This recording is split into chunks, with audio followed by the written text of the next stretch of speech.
She cried because Santa couldn't find their ship. The human pilot changed course.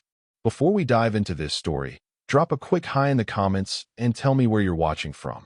It really helps support the channel.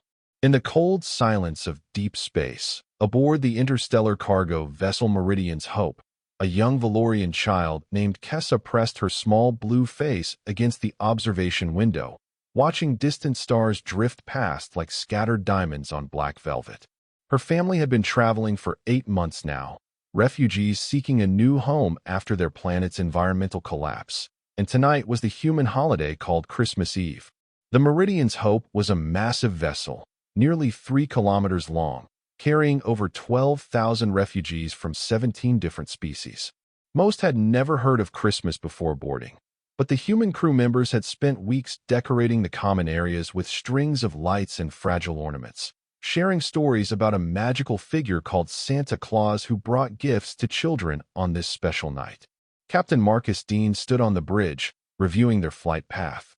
They were 17 days ahead of schedule, which meant they could afford to take the scenic route through the Andromeda Drift, a region known for its spectacular nebula views. It would add 3 days to their journey, but the refugees had been through enough. They deserved something beautiful. Lieutenant Sarah Morgan, his second-in-command, approached with a datapad. Her expression was troubled. "Marcus, we have a situation in Section 7. It's one of the Valorian children." The captain followed Sarah through the winding corridors of the ship, past families huddled in their assigned quarters, past the communal kitchens where volunteers prepared meals for thousands. The refugee sections were cramped but clean, and the crew had done their best to make them comfortable. In Section 7, they found a small crowd gathered outside one of the family pods. A Valorian couple stood helplessly as their daughter, who couldn't have been more than 6 in human years, sobbed inconsolably. Marcus knelt down to the child's level. His translator device hummed softly as it processed her words. "What's wrong, little one?" Kessa looked up at him with large, luminescent eyes brimming with tears. She clutched a small wooden toy that one of the human crew members had carved for her. "Santa won't find us. We're moving too fast. He won't know where to look." The human captain felt his heart clench. Her parents looked embarrassed, apologizing in rapid Valorian that their daughter had taken the Christmas stories too literally. But Marcus held up a hand, silencing them gently. He studied the little girl's face, seeing genuine anguish there, the kind of pure childhood heartbreak that transcended species. "Tell me, Kessa, do you really believe in Santa Claus?" The girl nodded vigorously, wiping her nose with the back of her hand. "The nice human lady in the kitchen told me all about him. She said he visits every child who believes. But we're so far from Earth, and we're going so fast. How will his reindeer find us in space?" Marcus stood slowly, his mind already working through the implications. Sarah watched him with growing concern. She had served under Captain Dean for 7 years and recognized that look. He was about to do something completely irrational that would somehow turn out to be exactly right. The captain tapped his communicator. "This is Captain Dean to all department heads. Emergency meeting in Conference Room Alpha in 15 minutes. Attendance is mandatory." Sarah followed him back toward the bridge, her voice low. "Marcus, please tell me you're not about to do what I think you're about to do." He glanced at her with a slight smile. "We're ahead of schedule, aren't we? We have 3 days of buffer time. That's not the point. You can't possibly be considering stopping a ship carrying 12,000 refugees in the middle of deep space because one child believes in Santa Claus. Why not?" They had reached the conference room. Marcus stood at the head of the table as his department heads filed in. Chief Engineer Tyler Grant, Medical Officer Dr. Emily Parker, Security Chief Blake Turner, and a dozen others took their seats, looking puzzled at the urgent summons. The captain got straight to the point. "I'm proposing we reduce our speed to 1/4 thrust and maintain a stable position in the current sector for the next 24 hours. The room erupted in confused questions. Tyler was the first to find his voice. "Captain, with all due respect, why would we do that? We're burning fuel, wearing down the engines, and we're already behind on maintenance schedules."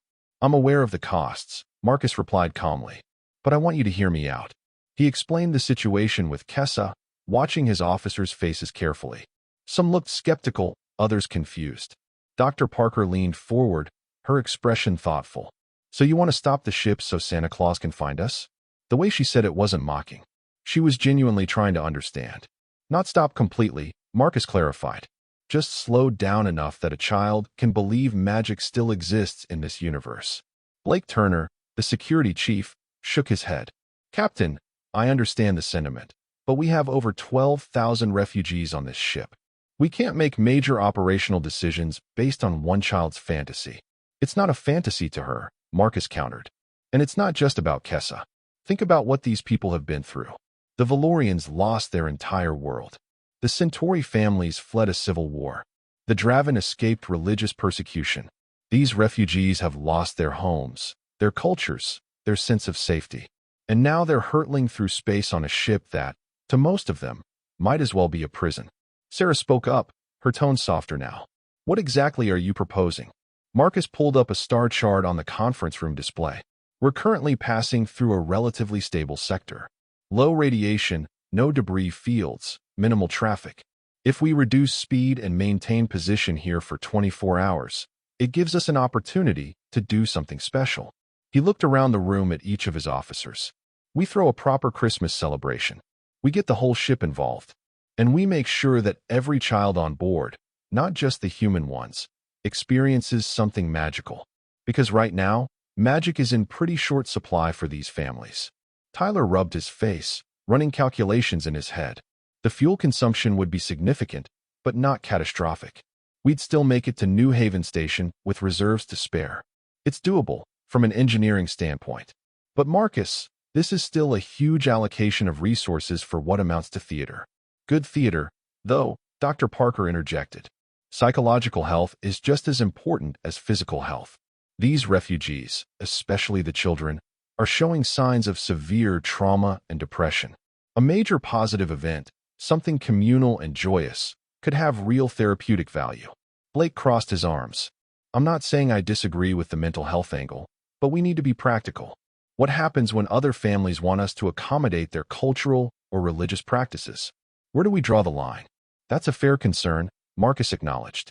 But this isn't about establishing a precedent for stopping the ship for every celebration. This is about recognizing a moment where we can make a significant positive impact with relatively minimal cost. We have the time buffer. We have the fuel reserves. And we have 12,000 people who need to remember that the universe isn't entirely hostile. The room fell silent as the officers considered his words. Finally, Sarah spoke. If we're going to do this, we need to do it right. We'll need to coordinate with the refugee community leaders, organize the celebration, and most importantly, we need to figure out how to convince a 6-year-old Valorian girl that Santa Claus found our ship in deep space. Marcus smiled. I'm open to suggestions on that last part. What followed was 2 hours of increasingly creative planning. The crew threw themselves into the project with surprising enthusiasm. Tyler volunteered to create a technical light show using the ship's external sensors and maneuvering thrusters that would look like reindeer and a sleigh approaching the vessel. Dr. Parker offered to coordinate with the medical staff to create small gift packages for every child on board, tailored to each species' needs and preferences. Blake, despite his initial skepticism, suggested using the cargo bay to set up a massive celebration space. We've got that shipment of terraforming equipment for New Haven. It's all secured and stable. We can clear enough space to fit at least 2,000 people at a time. We could run multiple celebration sessions. The communications officer, a young woman named Lieutenant Megan Brooks, raised her hand hesitantly. I might have an idea for Santa himself. Marcus gestured for her to continue. Well, we have Chief Petty Officer Ethan Cole down in supply. He's got the build for it, and I've heard him tell stories to the refugee kids. He's got that warm, grandfatherly presence. Plus, he's already been growing his beard out. We could work with that. The plan came together with remarkable speed. Each department head took responsibility for different aspects of the celebration. The engineering team would handle the technical effects and the physical setup of the celebration space. Medical would coordinate gifts and health screenings disguised as Santa's list checking. Security would manage the flow of refugees through the cargo bay in organized groups. The galley staff volunteered to prepare special meals, incorporating traditional Christmas foods alongside dishes familiar to the various refugee species. As the meeting concluded and officers hurried off to their assignments, Sarah lingered behind with Marcus. "You know this is insane, right?" He nodded. "Completely insane. But it's also completely necessary." She studied her captain's face. "This is about more than just one crying child, isn't it?" Marcus moved to the observation window, looking out at the endless stars. "When I was 7 years old, my father was deployed on a deep space mission. He was gone for 18 months. That first Christmas without him, I was devastated. I couldn't understand why he had to be so far away, why he couldn't come home for the holidays. My mother tried her best, but nothing could fill that absence." He turned back to Sarah. "Then, on Christmas Eve, we got an unexpected transmission. My father had convinced his captain to delay their survey mission by 6 hours so he could send a live video message. It was against regulations. It was technically a waste of resources, but that captain understood that sometimes the human element matters more than the mission parameters. That 6-hour delay and 5-minute video message meant everything to me. It told me that I mattered enough for a starship captain to break the rules." Sarah moved to stand beside him. "So you're paying it forward. In a way, these refugees have lost so much. Their worlds, their futures, their sense of control. If we can give them one night where impossible things happen, where magic is real and kindness triumphs over cold logistics, then maybe we give them something to hold on to. Hope is a powerful thing, Sarah. Sometimes it's the only thing that keeps people going." Within hours, the entire ship was buzzing with activity. Word spread quickly through the refugee sections about the mysterious slowdown and the promised celebration.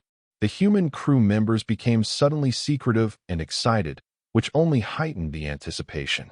In the engineering bay, Tyler and his team worked on programming the external sensor arrays to project holographic images into space around the ship. It was technically a misuse of scientific equipment, but Tyler found himself grinning as he calibrated the projectors. "When was the last time we used this multi-million credit sensor suite to create flying reindeer?" "Never," replied his assistant, a young ensign named Connor Wells who was enthusiastically modeling the reindeer based on ancient Earth images. "That's when you know it's worth doing." In the medical bay, Dr. Parker and her staff assembled gift packages with impressive efficiency. For the human children, traditional items like books, toys, and puzzles. For the Valorian young ones, crystalline structures that refracted light in patterns that mimicked their lost homeworld's auroras. For the Centauri cubs, scent markers that reminded them of their family gardens. For the Draven hatchlings, heating stones etched with traditional blessing symbols. Every gift was chosen with care, demonstrating that someone had paid attention to each child's individual needs and cultural background.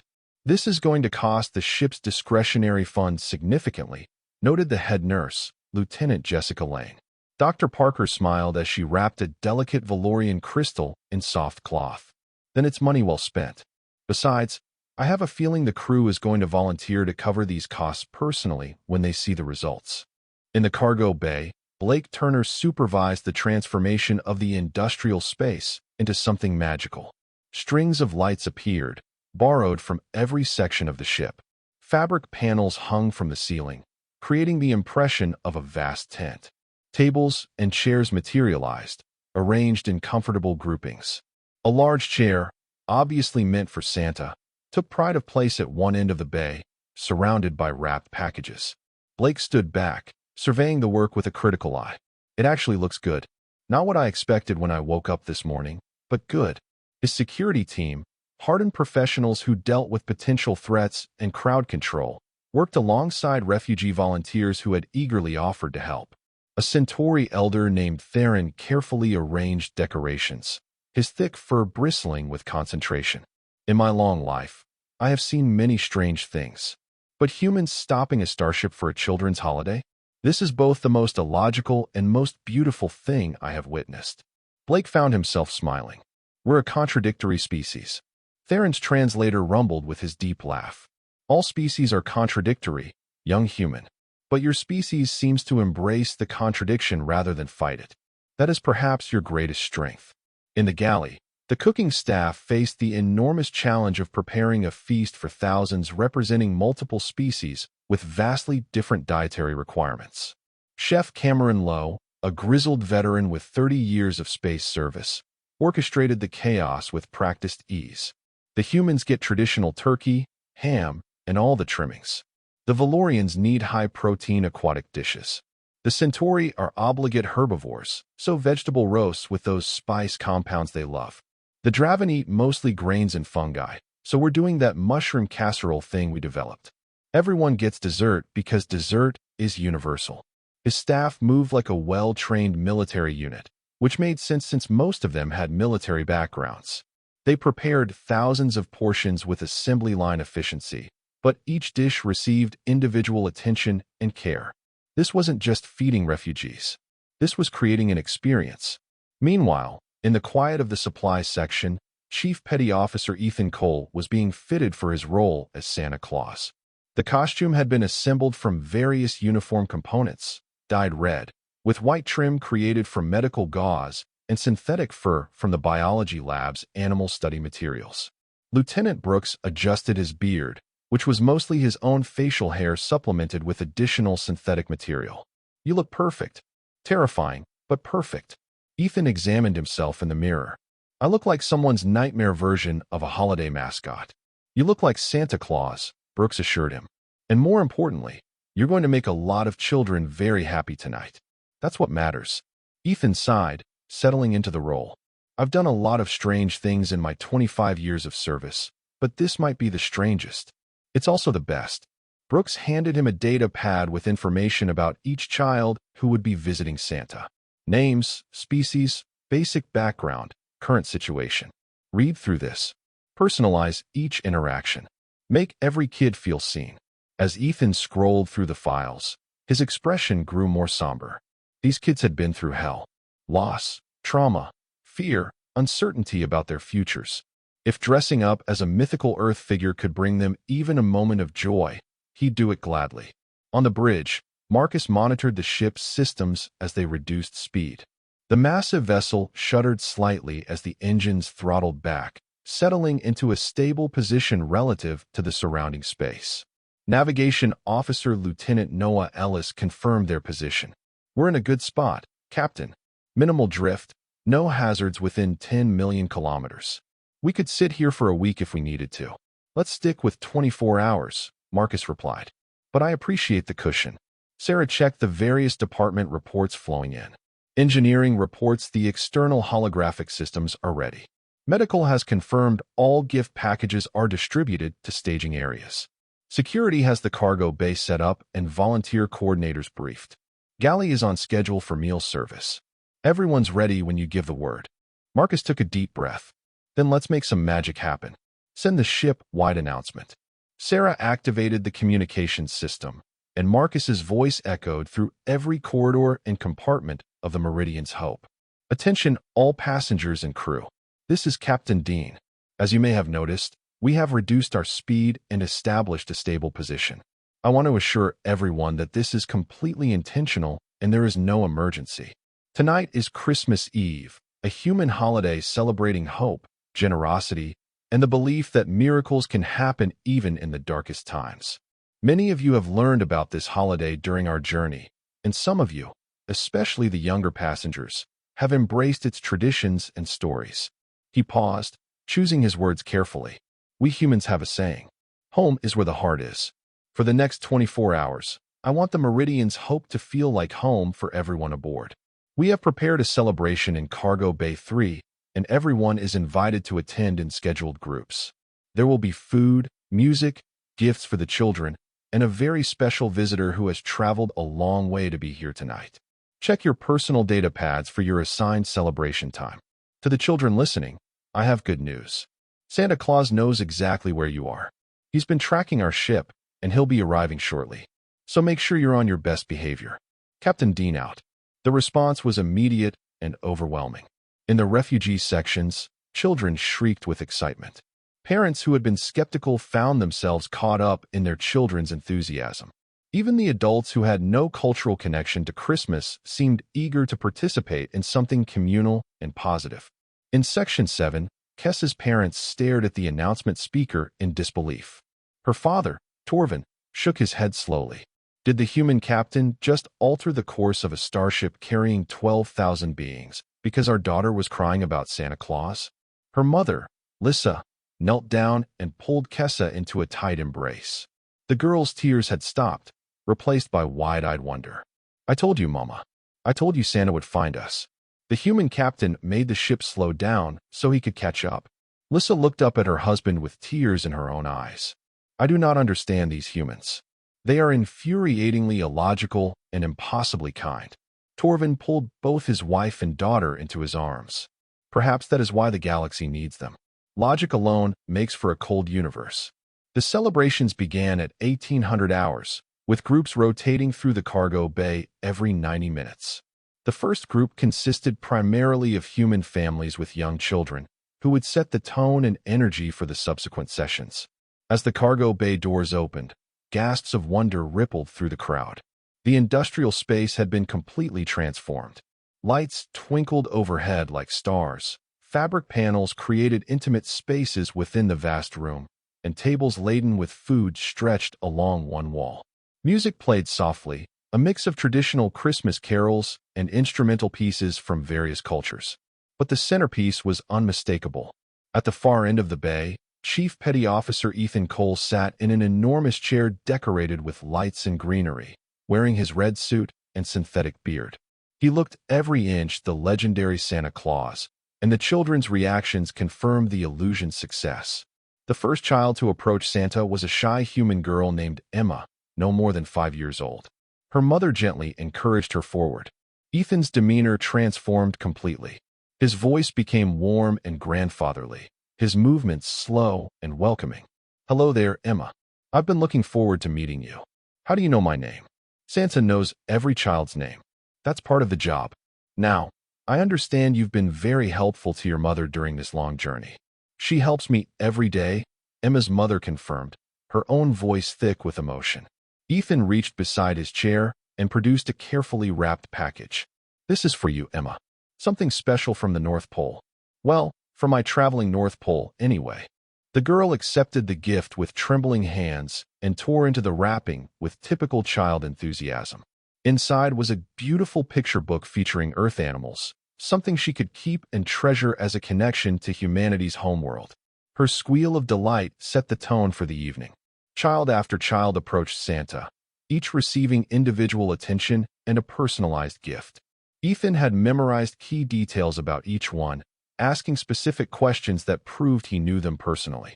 He asked young Lucas about his collection of spacecraft models. He inquired whether Sophia still wanted to be a doctor when she grew up. He congratulated Jake on learning to read in 3 languages. The parents watched in amazement as the gruff supply chief became a figure of pure magic and kindness.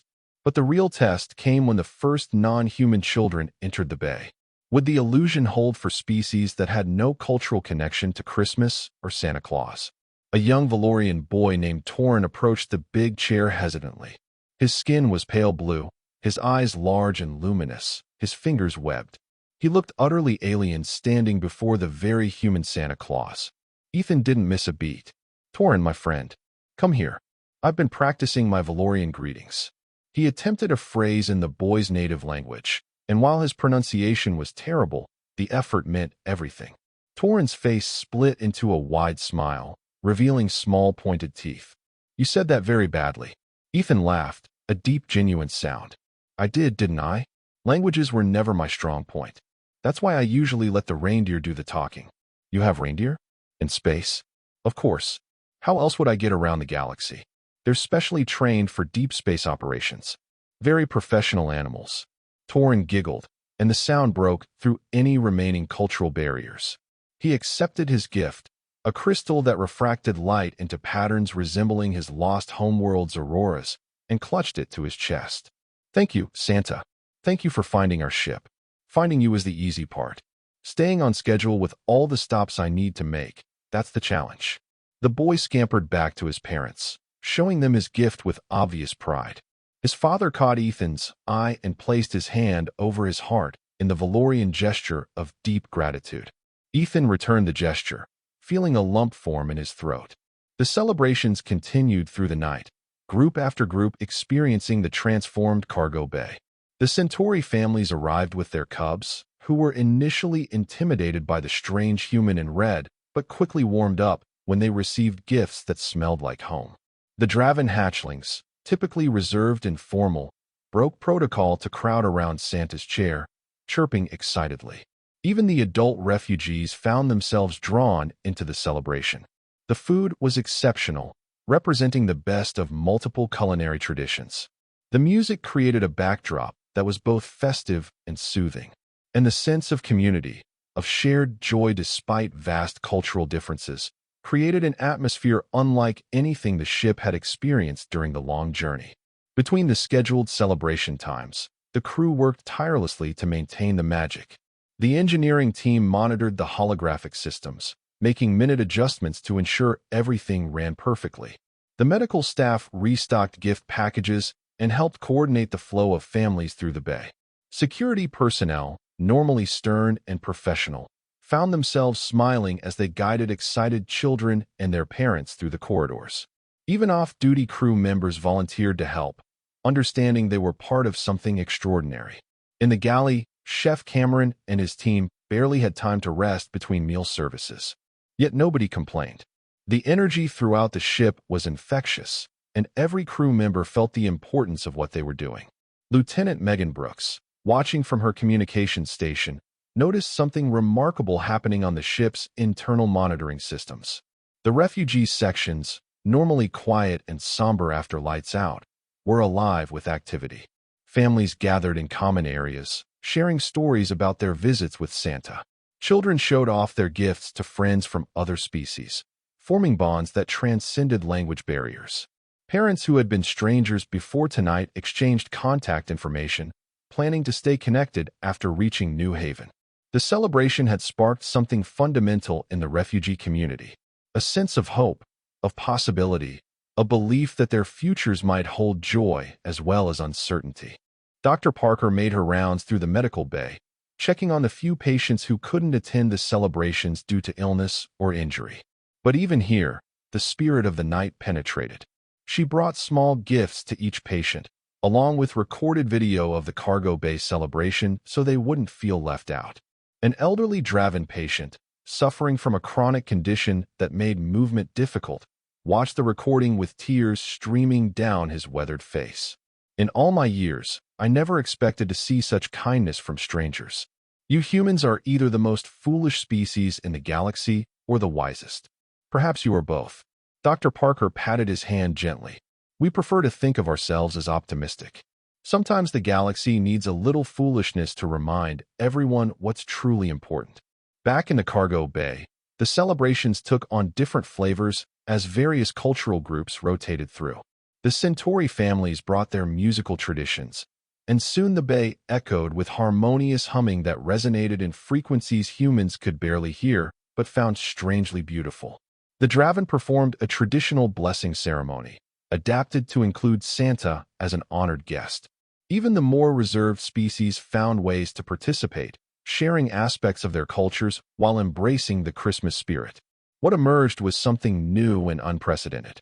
A truly multicultural celebration that honored the human holiday while incorporating elements from dozens of different traditions. It was messy and chaotic and absolutely perfect. Ethan Cole, still in his Santa costume, felt his initial nervousness fade completely as the night progressed. Each child he met reminded him why this mattered. A young Centauri cub who had lost both parents in the Civil War and traveled with her grandmother. A Draven hatchling born in a refugee camp who had never known a permanent home. A human boy whose family had fled a failing colony, leaving everything behind. These children carried burdens no child should bear, and for one night, he could give them something pure and joyful.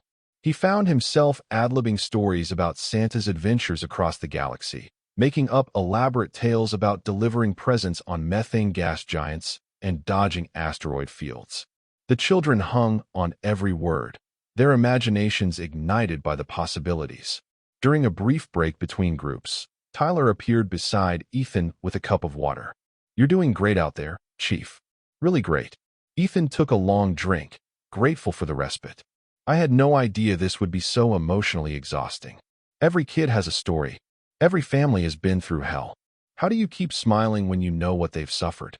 Tyler glanced out at the decorated bay, at the families mingling and laughing. You keep smiling because that's exactly what they need. They've had enough sadness. Tonight, you're giving them permission to feel joy again. That's not a small thing, Ethan. That might be the most important thing any of us ever do. Ethan nodded slowly, feeling the weight of responsibility settle more comfortably on his shoulders. Then let's make sure every single child leaves here believing in magic. The hours passed in a blur of smiling faces and grateful parents. Each session brought new challenges and new rewards. Some children were shy, requiring patient coaxing to approach Santa. Others bounded forward with unbridled enthusiasm, chattering excitedly in languages the translator struggled to process. Ethan handled each interaction with the same care and attention, making every child feel special and seen. He complimented a Valorian girl on her beautiful dress. He admired a Centauri boy's impressive knowledge of spacecraft engines. He listened intently as a Draven hatchling described the games they played with siblings back home. Every interaction was personal, meaningful, and crafted to give that specific child exactly what they needed in that moment. The volunteer coordinators, a mix of crew and refugee community leaders, watched the proceedings with satisfaction. Theron, the Centauri elder who had helped with decorations, stood beside Blake Turner near the entrance. Your species has a gift for this, the elder observed, for bringing people together, for creating community from strangers. The Centauri are an ancient people. We have developed many sophisticated systems for social cohesion. Yet I have never seen anything work as effectively as this simple celebration. Blake smiled, watching a group of children from 3 different species playing together near the refreshment tables. Maybe that's because you're thinking too complicated. Sometimes the best way to bring people together is just to give them a reason to celebrate. Shared joy is a powerful thing. But in Section 7, Kessa waited for her group's scheduled time with barely contained excitement. She had put on her nicest outfit, a traditional Valorian dress that her mother had packed during their evacuation. She clutched her wooden toy and bounced on her toes, driving her parents to distraction with constant questions. When will it be our turn? Is Santa really here? Did you see his reindeer? What if he doesn't have a gift for me? What if I've been bad and I didn't know it? Lissa smoothed her daughter's hair with gentle strokes. You have been wonderful, little star. If Santa brings gifts for good children, you will certainly receive one. Finally, their group's turn arrived. The family joined the stream of refugees making their way to Cargo Bay 3. Kessa held both her parents' hands, practically vibrating with anticipation. When the doors opened and she saw the transformed space, her mouth fell open in wonder. Is this real? She whispered. Her father squeezed her hand. It's as real as the people who created it for you. The family moved through the celebration space, and Kessa's eyes grew wider with each new sight. The lights, the decorations, the food, the music, and finally, at the end of the bay, the figure in red sitting in his enormous chair. That's him. That's really him. Her mother gently guided her forward. Would you like to meet Santa? Kessa nodded, suddenly shy now that the moment had arrived. They joined the line of children waiting for their turn, and Kessa watched in fascination as Santa spoke with each child, laughing and smiling and producing gifts that seemed perfectly suited to each recipient. Then it was her turn. She walked forward slowly, still clutching her wooden toy. Ethan had been briefed extensively about Kessa. This was the child who had started the entire celebration. He leaned forward, his expression warm and welcoming. Kessa, I've been hoping to meet you. You're the reason Santa came to our ship? Not just Santa. You're the reason your captain decided to make sure I could find you. That was very kind of you, to cry for Santa. It showed how much you believe.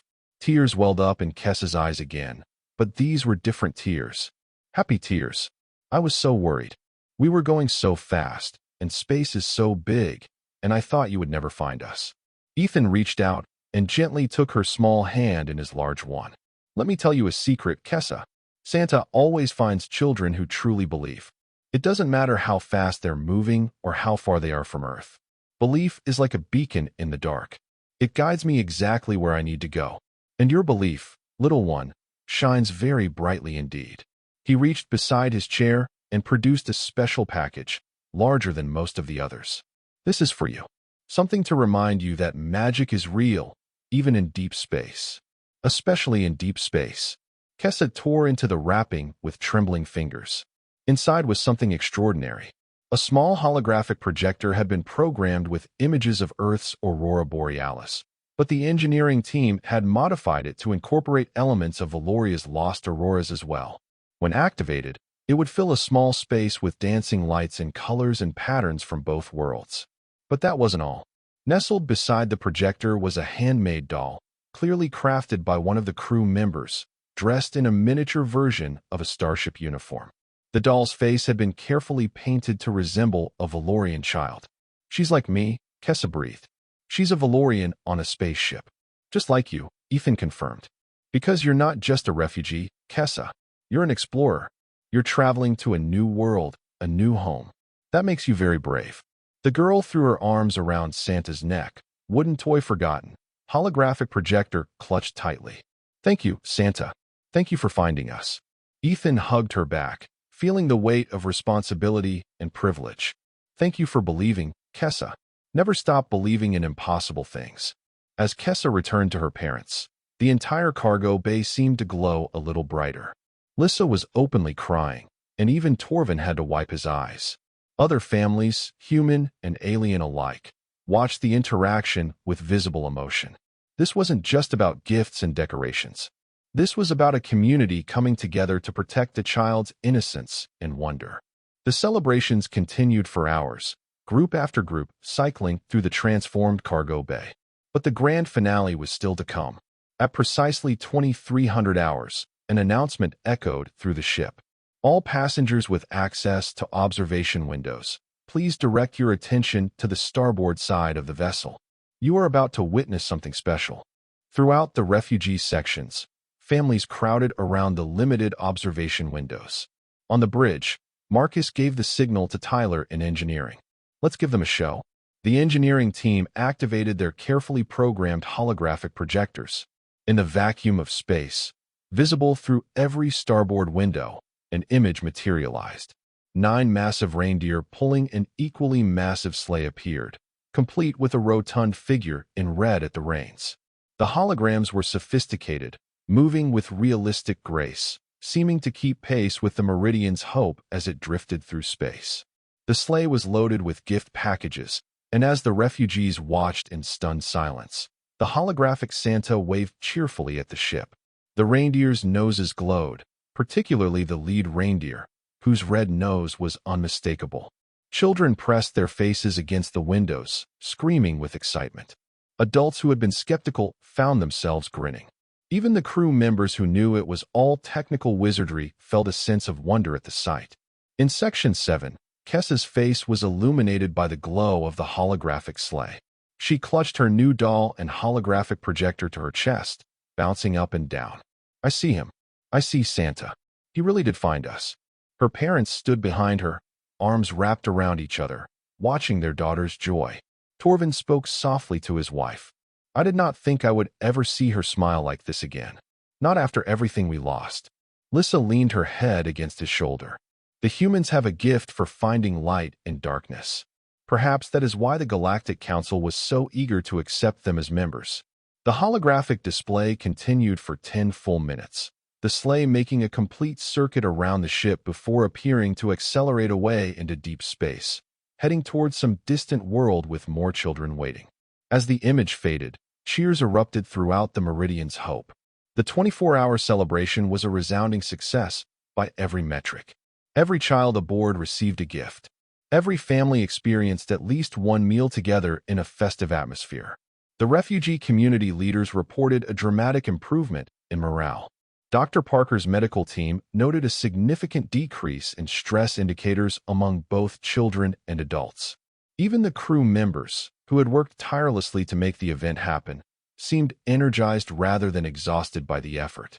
On the bridge, as the ship prepared to resume normal speed and continue toward New Haven Station, Marcus reviewed the reports with satisfaction. Sarah stood beside him, reading over his shoulder. Fuel consumption within predicted parameters. Engine systems nominal. No incidents or injuries during the celebrations. Overall passenger satisfaction rating at 97%. She looked up at her captain with a smile. "Congratulations, Marcus. You stopped a starship for Santa Claus, and somehow it turned out to be exactly the right decision. Marcus chuckled. Don't tell the Admiralty. They'll use it as a case study in either brilliant improvisation or catastrophic judgment failure. Probably both. Sarah became more serious. You know word of this is going to spread. Every refugee on this ship will tell their story when we reach New Haven. The human captain who changed course for a crying child. Good, Marcus replied. Let it spread. Let people know that humanity doesn't just solve problems with technology and firepower. Sometimes we solve them with kindness and imagination. Besides, those refugees have suffered enough. If we can give them hope, give them a reason to believe that their new lives might be better than the ones they left behind, then every resource we spent was worth it. The Meridian's hope began to accelerate, engines humming as they built up speed once more. They still had 17 days until they reached New Haven Station, but the atmosphere aboard ship had fundamentally changed. Children who had been withdrawn and traumatized now played together in the common areas, clutching their gifts from Santa. Families who had kept to themselves began forming friendships across species barriers, brought together by the shared experience of the Christmas celebration. In the galley, Chef Cameron Lowe found himself fielding requests from refugee families who wanted to learn how to prepare traditional human holiday foods. In the cargo bay, the decorations remained up by popular demand, transforming the industrial space into a permanent communal gathering area.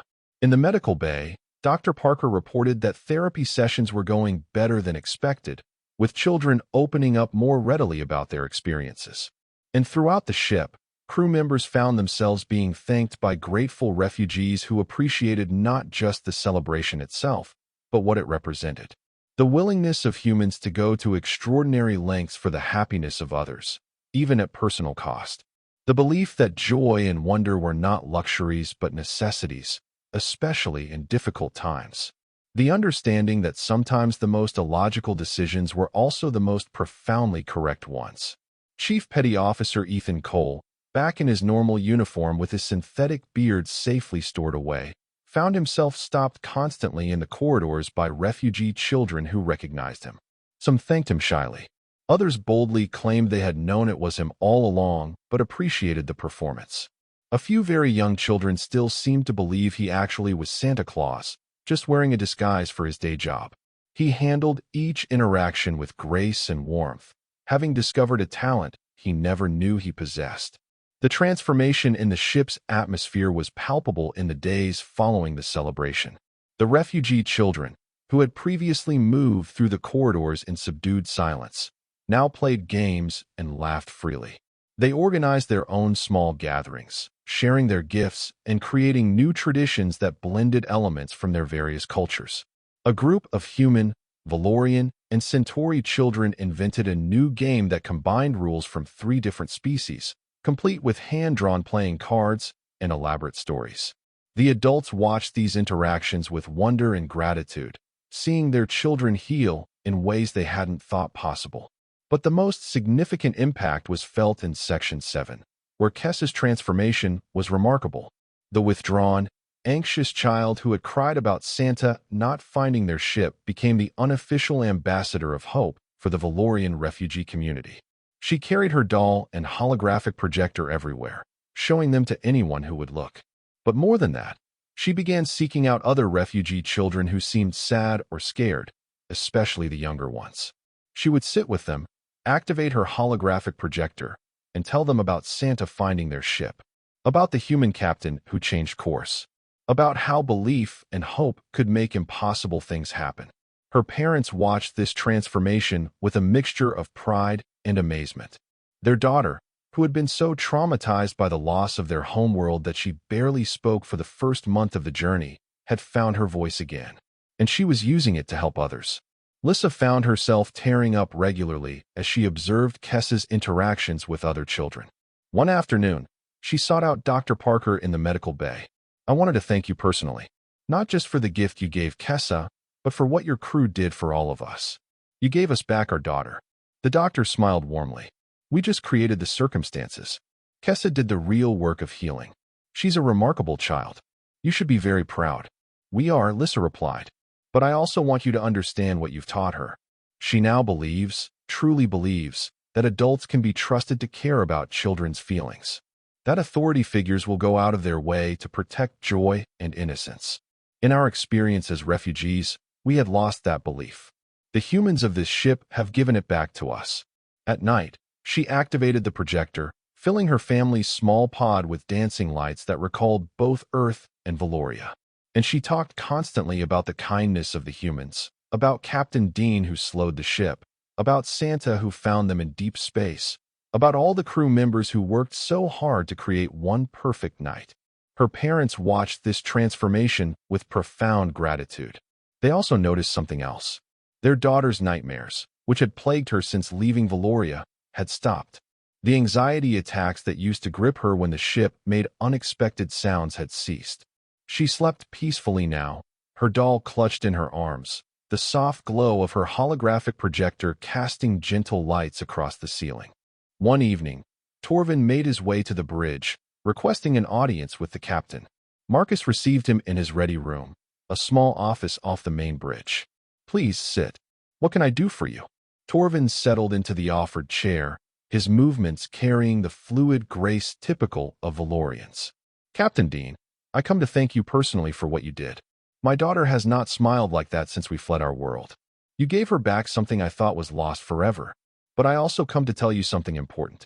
Something I think you should know about what your actions have meant to the Valorian community aboard this ship." Marcus leaned forward, intrigued. "Please, go on." Torvin's webbed fingers interlaced as he gathered his thoughts. "Among my people, we have a concept called Thesamir. It roughly translates to soul light, the inner spark that makes a being who they are. When Valoria's ecosystem collapsed, we watched our world die slowly. It took 5 years from the first signs of trouble until the evacuation. 5 years of watching everything we loved wither and fade. For the adults, this was a tragedy. But for the children, for young ones like Kessa, it was worse than death. It was watching their Thesamir, their soul light, dim and flicker. Many Valorian children developed what your doctors call depression and anxiety. But we understood it as something deeper. Their soul light was going out." He paused, emotion thick in his voice. The medical teams try to help. Counseling, medication, various therapies. They addressed symptoms, but could not rekindle the light. We Valorians, we are a people deeply connected to beauty and wonder. Our children need to see magic in the world, or their spirits truly do fade. Since the evacuation, I have watched my daughter's light grow dimmer every day. I feared it would go out completely. Then you stopped your ship. You brought Santa Claus to deep space. You showed my daughter that impossible things could still happen, that adults with power would use it to protect her capacity for wonder. And her Thesamir, Captain Dean, it burns bright again. You have done more than make her happy. You have saved her spirit." Marcus felt the weight of the Valorian's words settle over him. He had known the celebration was important, but hearing it described in these terms brought a new level of understanding. How many other children were affected this way? Torvin made a gesture that the translator interpreted as profound significance.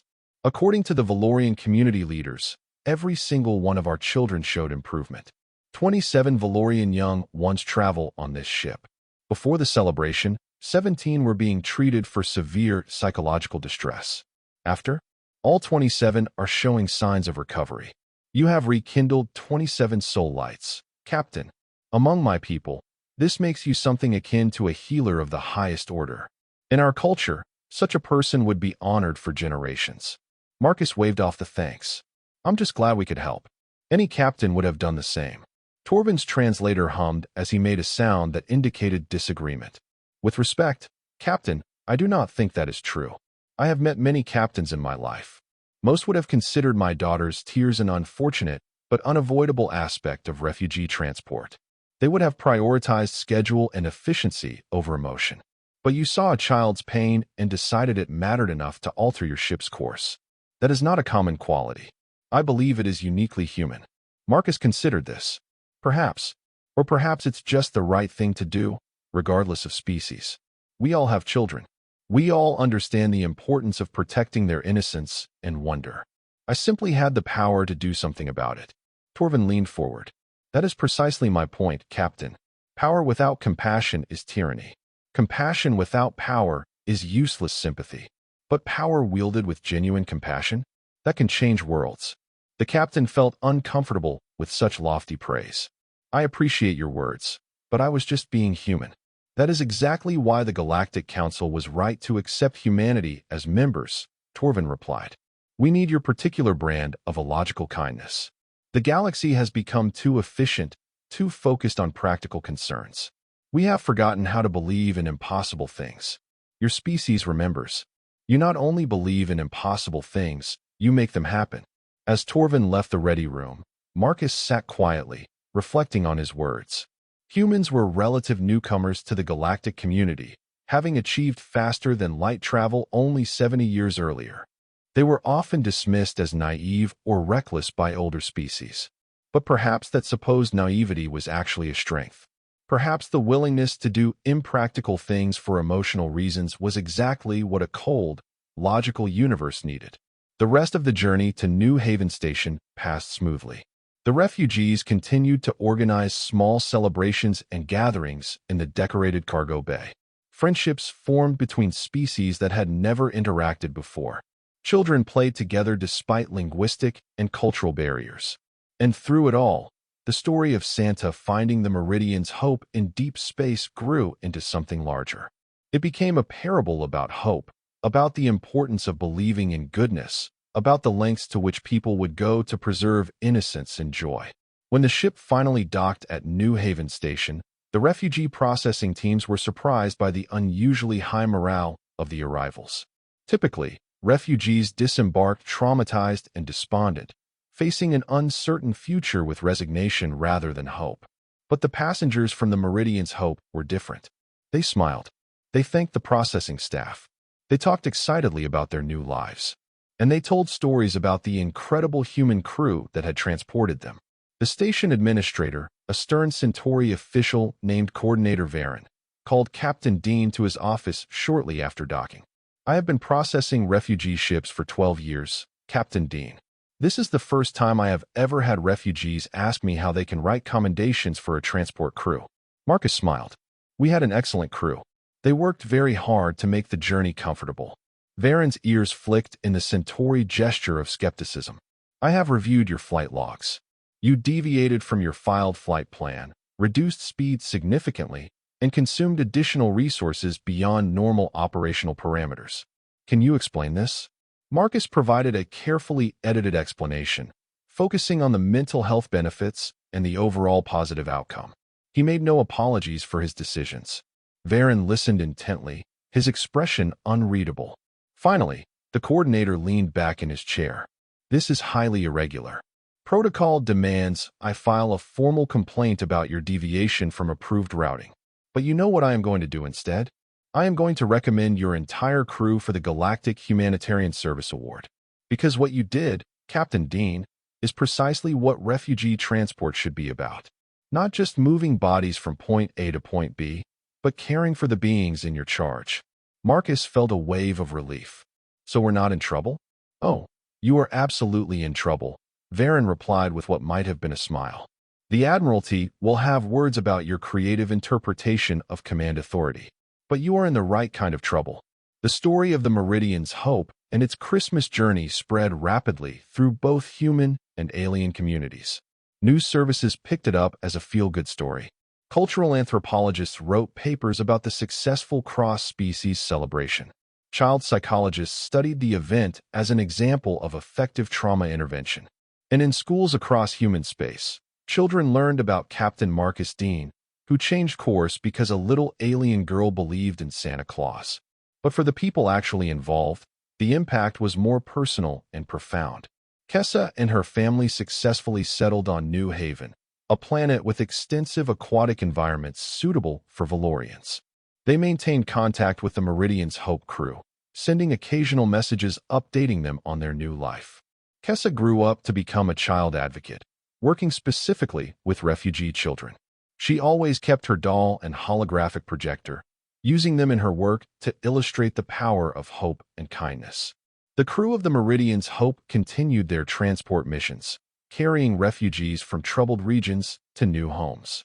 But they also continued the tradition started that Christmas Eve, incorporating celebrations and special events into every journey. Other transport ships began adopting similar practices, recognizing the psychological benefits. Within 5 years, major holidays and cultural celebrations became standard elements of refugee transport protocols throughout the Galactic Council. Captain Marcus Dean was promoted to Commodore and given command of an entire humanitarian transport fleet. He selected his senior officers from the crew of the Meridian's Hope, including Sarah Morgan, as his flag captain. Together, they revolutionized refugee transport, always remembering the lesson of that Christmas Eve. Sometimes the most important part of the journey isn't the destination. It's caring for the people along the way. Chief Petty Officer Ethan Cole reluctantly accepted an annual assignment as Santa Claus for refugee transport ships during the holiday season. He grumbled about it publicly, but always threw himself into the role with complete commitment.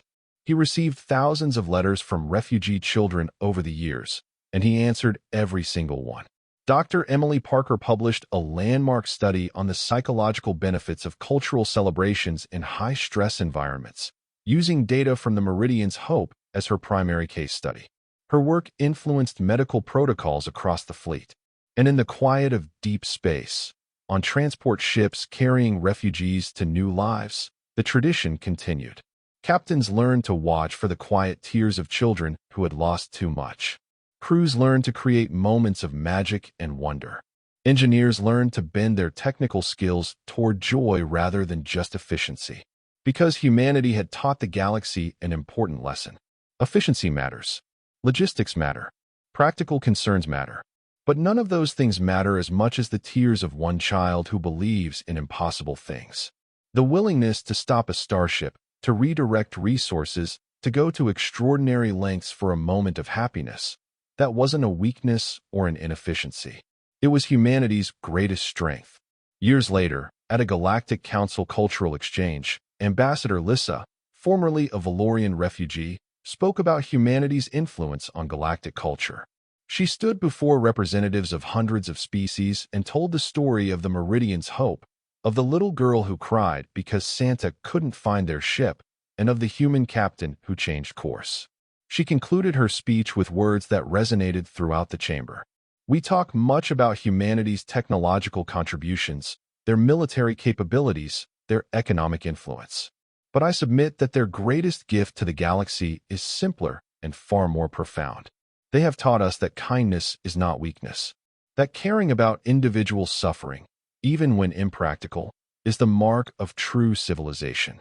That sometimes the most important thing a person with power can do is use that power to preserve hope. She held up her daughter Kessa's old doll, carefully preserved after all these years. This doll, given to a frightened refugee child by a human crew determined to create magic in the darkness, represents everything we should aspire to as a galactic community. It represents the belief that no suffering is too small to address, no terror too insignificant to wipe away, no hope too foolish to protect. The assembly rose in a standing ovation. And in the back of the chamber, Commodore Marcus Dean watched quietly, Sarah Morgan at his side. "You changed the galaxy," Sarah whispered. "We changed it," Marcus corrected. "Every person on the Meridian's Hope that Christmas Eve. We just remembered what should have been obvious all along. In a universe full of impossible distances, hostile environments, and countless dangers, the most precious resource isn't fuel or technology or military strength. It's the willingness to care. That's the human advantage. Not our weapons, or our ships, or our technology, but our stubborn, illogical, absolutely essential belief that kindness matters, that joy matters, that the tears of one child are worth stopping the universe to address." On New Haven, that night, Kessa tucked her own daughter into bed. The little girl held the same doll that Kessa had carried across the stars years before. "Tell me again about Santa finding the ship," the child pleaded. Kessa activated the holographic projector, filling the room with dancing lights, and began the story. Once upon a time, there was a ship full of refugees traveling through the deepest, darkest part of space. And on that ship was a little girl who believed in impossible things. Her name was Kessa, and this is the true story of how her belief changed everything. As she told the tale, emphasizing the kindness of the human crew, the bravery of Captain Dean, and the magic of that Christmas Eve. She watched her daughter's eyes grow wide with wonder. And somewhere in deep space, aboard a refugee transport ship, another captain watched another child's tears and made the same decision that Marcus Dean had made years before. Because the lesson had taken root. Humanity had taught the galaxy that some things are more important than efficiency. Some tears are worth stopping for. Some beliefs are worth protecting. And sometimes, the most heroic thing you can do is simply choose to care. The story of the Meridian's hope became more than just a story. It became a template, a reminder, a call to action. Across the galaxy, in ships and stations, on planets and moons, people remembered the little Valorian girl who cried because Santa couldn't find their ship. And they remembered the human pilot who changed course. Because in the end, that's what defined humanity's place in the galaxy. Not their technology or their military might, but their unshakable conviction that kindness, compassion, and the willingness to do impractical things for emotional reasons weren't weaknesses to be overcome, but strengths to be celebrated. They had looked at a cold, logical universe and decided it needed more warmth. They had faced impossible distances and decided that some tears were worth crossing them for. They had been told that emotions were inefficient, that caring about individual suffering was impractical, that logistics should always trump compassion. And they had responded with the most human answer possible. Watch us prove you wrong. And that was the end of the story. If you listened all the way to here, don't forget to leave feedback about what you thought of the story in the comments, whether positive or negative. Your feedback helps us improve. Also, leave your like and subscribe to the channel for more stories like this one. And I'll leave here on the screen another video that I'm sure you'll like. Big hug, and see you in the next story.